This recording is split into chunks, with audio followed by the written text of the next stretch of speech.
Bienvenue à tous, je suis ravie de vous accueillir sur mon podcast. Je m'appelle Audrey Martinez, je suis créatrice de contenu et auteure de romans.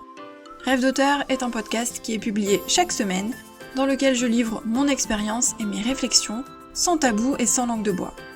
Mon but étant d'aider les auteurs à réaliser leurs rêves d'écriture, aller au bout de leurs projets et à vivre du métier d'écrivain. Vous pourrez retrouver de nombreux conseils d'écriture, d'auto-édition ou encore de promotion sur ma chaîne YouTube, sur le site rêvedauteur.fr ou encore sur mes réseaux sociaux et notamment Instagram. N'hésitez pas à vous abonner au podcast, à laisser un petit avis 5 étoiles pour me permettre de faire connaître mon contenu et d'aider un maximum d'auteurs. C'est parti pour l'épisode, bonne écoute! Bonjour à tous, j'espère que vous allez bien, que vous passez peut-être de bonnes vacances si vous avez la chance d'avoir des vacances cet été. Et malgré tout, malgré le fait qu'on soit au mois d'août, malgré le fait que certains soient en vacances, je vais vous parler de productivité. J'ai bien choisi mon timing. La productivité, qu'est-ce que c'est ? Moi, je la compare plutôt à de l'efficacité. Parce que parfois, ça a un sens un petit peu négatif, au sens productivité, c'est faire toujours plus. De plus en plus productif, c'est-à-dire produire de plus en plus. Et j'ai pas envie d'entendre le mot productif en ce sens. Pour moi, la productivité, c'est donc de l'efficacité. C'est-à-dire être efficace dans son travail, être efficace dans son organisation, être efficace dans ses projets, aller au bout de ses projets, réussir à mener plusieurs projets de front, par exemple si on en a plusieurs, réussir à terminer sa to-do list, réussir à respecter son planning. Voilà, pour moi c'est ça, la productivité. Et aujourd'hui j'avais envie de vous donner quelques conseils pour être plus productif et donc être plus efficace. J'en ai sélectionné 5, il y en a beaucoup plus probablement, mais je vais vous parler des 5 principaux pour moi, ceux que j'applique d'une manière générale et ceux qui sont le plus utiles je pense et qui peuvent s'appliquer à des auteurs. Mon premier conseil, et je pense que vous l'avez entendu souvent, c'est de s'organiser. Vous le savez, l'organisation, moi c'est un petit peu mon dada, j'adore ça, faire des plannings, faire des listes, ce genre de choses. Bref, l'organisation c'est important. Et je pense que l'organisation c'est la clé. C'est la clé pour la productivité, c'est la clé pour aller au bout de ses projets, c'est la clé pour s'accrocher, pour persévérer. C'est vraiment un point, un axe essentiel. Et s'organiser, ça passe par plusieurs choses. On a l'organisation par exemple via des plannings. Donc moi je vous ai déjà parlé de mon planeur Erin Condren. J'ai publié un article à ce sujet mercredi, dans lequel je vous parle de mon organisation. Je vous en avais parlé dans un épisode de podcast et je vous avais dit que si ça vous intéressait, je pouvais partager quelques infos sur comment j'organise mon planeur et comment je m'organise d'une manière générale. Donc j'ai fait un petit article avec des photos à l'appui pour vous montrer comment je remplis en fait mon planeur tout simplement. Donc du coup pour moi, s'organiser c'est à travers un planning, ça peut être un agenda, ça peut être Google Agenda, ça peut être un emploi du temps, bref ça dépend vraiment de votre organisation et de ce qui vous convient. Moi j'ai un planeur et je pense que c'est important d'avoir un planning. Alors je dis pas forcément d'avoir un créneau fixe d'écriture par exemple. Moi je sais que c'est quelque chose qui ne me convient pas spécialement, je n'en ai pas besoin et j'aime pas être contrainte, j'écris quand j'en ai envie. Maintenant c'est vrai que si vous avez du mal à dégager du temps, si c'est compliqué pour vous, si vous avez du mal à vous motiver, si vous procrastinez, alors oui, mettre un créneau d'écriture par exemple ça peut vraiment vous aider. Mais le planeur pour moi et le planning c'est une organisation pour voir où je vais.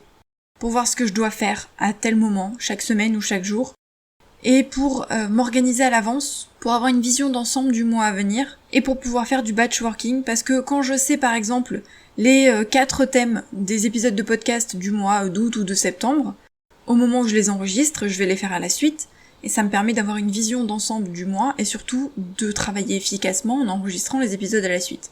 Bref, donc pour moi le planning c'est vraiment très important.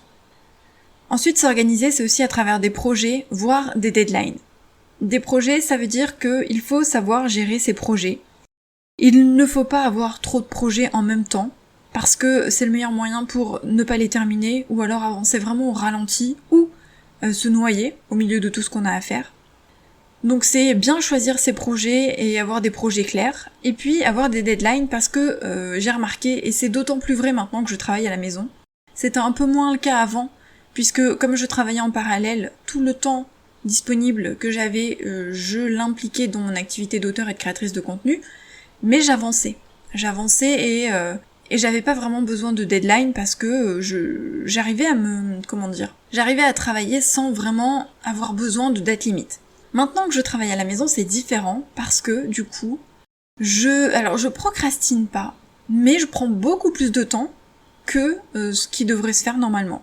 Du coup, avoir des deadlines, ça peut aider à se fixer des objectifs plus clairs et à se forcer, entre guillemets, à travailler. Vous savez que j'aime pas trop ce genre de choses, mais c'est à s'obliger à travailler, à avoir des créneaux et à avancer sur son projet, au lieu de se dire qu'on a le temps et donc du coup de reporter de mois en mois, voire d'année en année, et finalement de ne jamais rien finir. Et s'organiser, c'est aussi à travers des to-do list. Donc moi j'aime les to-do list, j'en fais tout le temps. J'ai aussi des post-it sur mon bureau, parce que je vous l'ai déjà dit, moi je suis visuelle. J'ai besoin de voir les choses, les couleurs, les symboles, etc. Ça me marque plus facilement. Et j'ai besoin, par exemple, si je dois faire quelque chose, il faut que je me mette le post-it, mais il faut qu'il soit affiché sur mon bureau devant moi, il faut que je puisse le voir. Si je ne le vois pas, je risque d'oublier.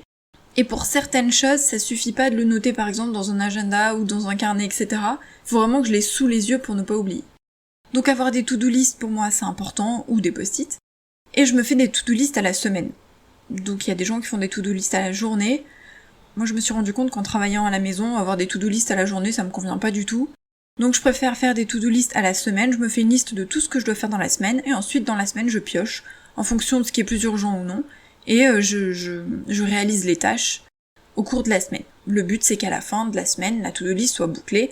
Vous pouvez faire des to-do list en demi-journée, sur une semaine, sur 2 semaines, sur un mois, voilà, ça dépend de votre organisation et du temps que vous accordez à ces tâches-là. Après l'organisation, le deuxième conseil c'est d'avoir des objectifs à court et moyen terme. Voire à long terme, mais bon, long terme c'est un peu plus compliqué. Après tout est relatif, qu'est-ce que c'est du court terme, du moyen terme et du long terme, ça dépend un petit peu de vos projets, mais disons que si vous avez un objectif sous 1 an, 2 ans, 5 ans, 10 ans, c'est un petit peu plus compliqué à mettre en place. Donc je vais plutôt vous parler des objectifs à court et moyen terme. Les objectifs ça sert à quoi ? Ça sert à avancer dans ses projets, ça sert à avoir un but, une ligne directrice pour savoir où on va, et ça aide à établir comment on doit y aller. Si vous avez pour objectif de publier votre roman par exemple l'année prochaine au mois de mars, eh bien entre le moment où vous avez pris cette décision et le mois de mars, vous allez pouvoir établir un planning, une liste de choses à faire, pourquoi pas un agenda précis en disant voilà, au mois de septembre je dois faire telle chose, au mois d'octobre je dois faire telle chose, ou j'ai jusqu'à telle date pour finir la relecture, et ainsi de suite. Donc les objectifs, ça permet donc du coup d'avoir un but, et d'établir des plannings et de s'organiser pour atteindre ce but. Le fait est que ça ne suffit pas d'avoir des objectifs à moyen et long terme parce que, comme ils sont éloignés, c'est démotivant.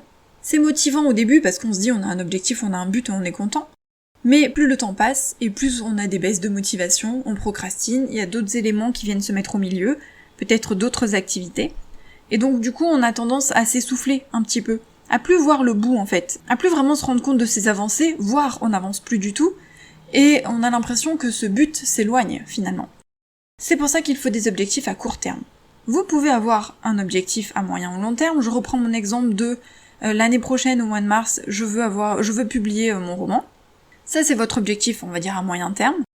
Et vous pouvez vous fixer des objectifs à court terme pendant cette année qui va s'écouler. Par exemple, avant telle date, je dois avoir fini mes recherches. Avant telle date, je dois avoir fini le premier jet. Ensuite, ma prochaine étape, c'est la relecture. Ensuite, c'est la correction. Ensuite, c'est par exemple faire la couverture ou des visuels, ce genre de choses. Et en fait, ça va vous donner une panoplie de petits objectifs qui vont vous aider à atteindre le gros objectif. Mais vous allez rester motivé tout du long, parce que vous allez voir que vous avancez et que vous atteignez vos objectifs petit à petit. Après, vous pouvez aussi avoir des objectifs à court terme, qui n'entrent pas dans le cadre d'un objectif à long terme. Ça peut être des petits objectifs indépendants, avec des petits projets indépendants, par exemple publier une nouvelle, et ou faire votre site internet, et du coup, vous n'avez pas besoin d'un autre objectif plus loin, c'est un objectif à court terme, mais vous en avez besoin aussi pour avoir cette satisfaction d'avancer et de réaliser vos projets. Le troisième conseil pour être efficace et productif, c'est d'avoir des outils efficaces. Ça, je vous en ai déjà parlé dans une vidéo. C'est une vidéo dans laquelle je parlais de mes outils d'auteur. C'est très important d'avoir des outils efficaces, de choisir des outils efficaces. Et ça, vous n'allez pas forcément les trouver tout de suite, ça dépend où vous en êtes dans votre avancée, dans votre carrière, on va dire, d'auteur, et ou d'entrepreneur. Mais avoir les bons outils, c'est important parce que on est plus efficace sur des bons outils, on est plus efficace sur des outils qui nous correspondent, Et on ne doit pas multiplier les outils parce que si on se perd parmi tous ces outils, si on n'arrive pas à trouver les informations, on va mettre plus de temps et on va être moins efficace. Et puis si on n'a pas les outils qui nous correspondent, là encore une fois, on va pas être efficace parce que du coup, on va peut-être mettre trop de temps à s'en servir, trop de temps à apprendre à les utiliser, ou ça va pas être, ça va pas nous correspondre et du coup on n'arrivera pas à vraiment se plonger dans ces tâches-là, à être efficace avec tout ça. Quand je parle d'outils, c'est vraiment au sens très large, c'est-à-dire des carnets dans lesquels vous écrivez, des carnets que vous utilisez pour travailler, par exemple moi j'ai un carnet de mots de passe, je vous l'avais déjà montré dans la vidéo, des logiciels d'écriture ou si vous utilisez Word ou autre. Par exemple, moi j'ai aussi un logiciel de montage de vidéos, j'ai un logiciel d'enregistrement et de montage pour le podcast. Ce sont aussi des outils que j'ai choisis après avoir testé plusieurs choses. Des fois vous allez avoir de la chance et tomber directement sur le bon outil. Par exemple, moi pour écrire j'utilise Word et ça me convient très bien, j'ai commencé par ça et je continuerai avec ça. Je n'ai pas envie, pas besoin de tester des logiciels d'écriture comme Scribd, etc. parce que ça ne m'intéresse pas et ça me conviendra pas, je le sais. Parce que tout ce qui est organisation, notes, fiches personnages, etc., j'aime les écrire dans des carnets, sur des feuilles, sur du papier, j'aime les écrire à la main, et il n'y a que le manuscrit en tant que tel que vraiment je mets sur l'ordinateur. Donc moi j'ai pas besoin de logiciel en plus. Mais donc trouver ces outils c'est important, et il faut tester, il faut essayer, il faut se renseigner, il faut apprendre à les maîtriser aussi. Si c'est trop compliqué, si ça vous prend trop de temps, si c'est trop complexe, ça veut dire que c'est peut-être pas le bon outil pour vous. Et de toute manière, vous le saurez quand vous aurez trouvé les bons outils parce que vous vous sentirez bien en fait pour les manipuler et ce sera efficace et vous serez ravis de les utiliser. Le 4e conseil, c'est de se fixer des priorités. Je vous parlais tout à l'heure d'avoir plusieurs projets et d'organisation.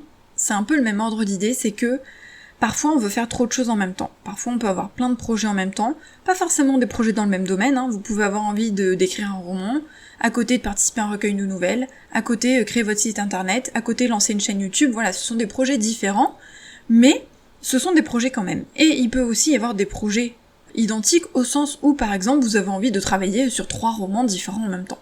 Et dans ce cas-là c'est compliqué parce que il risque d'y avoir trop de choses à faire en même temps, vous allez peut-être vous emmêler les pinceaux, et vous allez en plus devoir trouver du temps pour tous ces projets pour qu'ils avancent. Forcément, il y en a certains qui risquent d'avancer moins vite que les autres, tout dépend aussi des projets et des tâches que vous allez devoir mettre en place pour les réaliser, mais vous allez devoir fixer des priorités. Il y a des projets qui vont forcément prendre plus de place que d'autres et qui vont être plus importants. Imaginons vous vivez de l'écriture, forcément, vos romans, c'est censé passer avant le reste. Déjà parce que quand on est auteur, notre écriture, nos romans, nos histoires, c'est quand même le plus important, c'est ce qui nous fait vibrer. Et puis, si en plus c'est votre source de revenus, forcément, il faut que vous publiez des romans. Et donc, si votre activité d'auteur est l'activité principale, ce qui est secondaire, chaîne YouTube, etc., c'est censé passer après.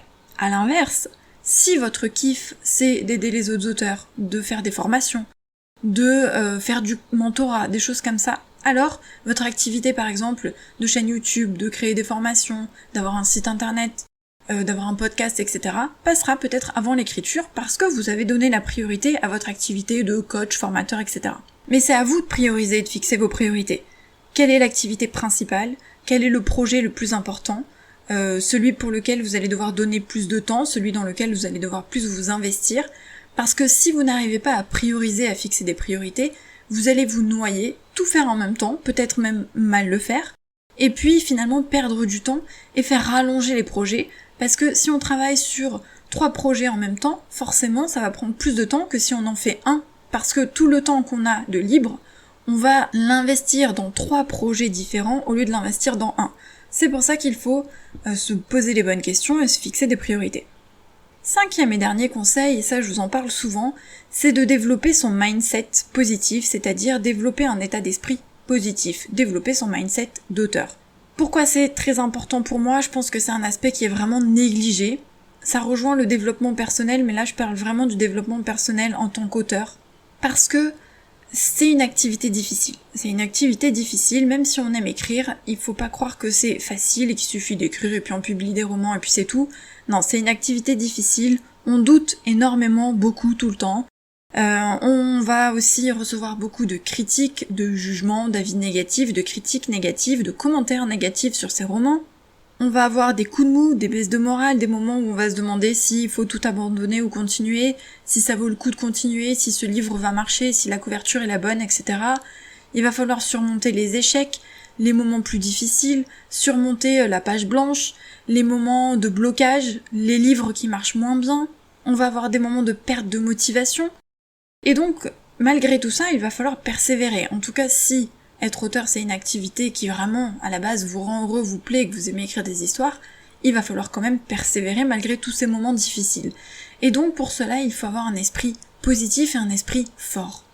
Parce que si on n'a pas un esprit assez fort, on va abandonner très rapidement et on va pas tenir sur le long terme. Ceux qui tiennent sur le long terme, c'est ceux qui croient en eux, qui croient en leurs histoires.